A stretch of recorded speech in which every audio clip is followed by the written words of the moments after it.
Insomnia is one of the most prevalent health disorders in the world.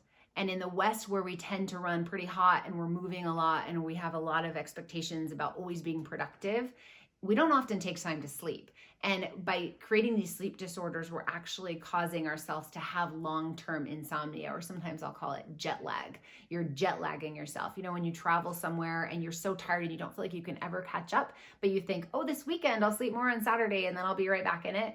Doesn't work that way. We have to sleep when nature is intending us to sleep.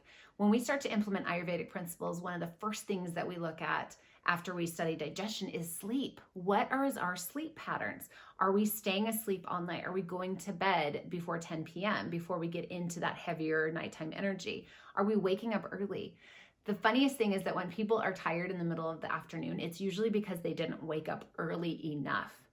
You heard me right. If you're tired at 3 p.m., you did not wake up early enough this morning.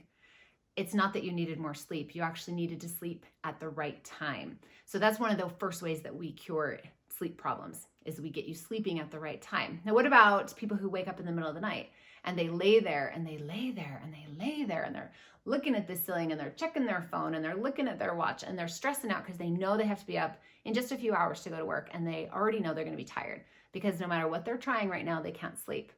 We have so many great remedies that we do in Ayurveda to help that.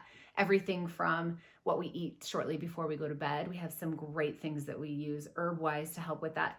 Also, yoga nidra. We do yoga nidra at night. But we learn that our sleeping and how well we sleep through the night is greatly affected by what happened earlier in the day. So we can't just jam our day full, get to nighttime, fall into bed exhausted, and expect that because we're physically tired, we're going to immediately go right to sleep and have a good night's sleep.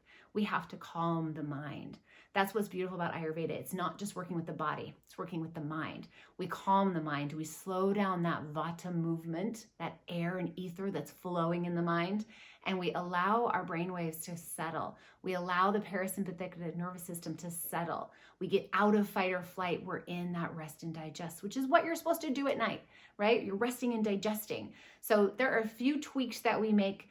There's changes we make to schedule. And when you change your schedule, you change your whole life. That's how we work with insomnia. That's how we help with sleep.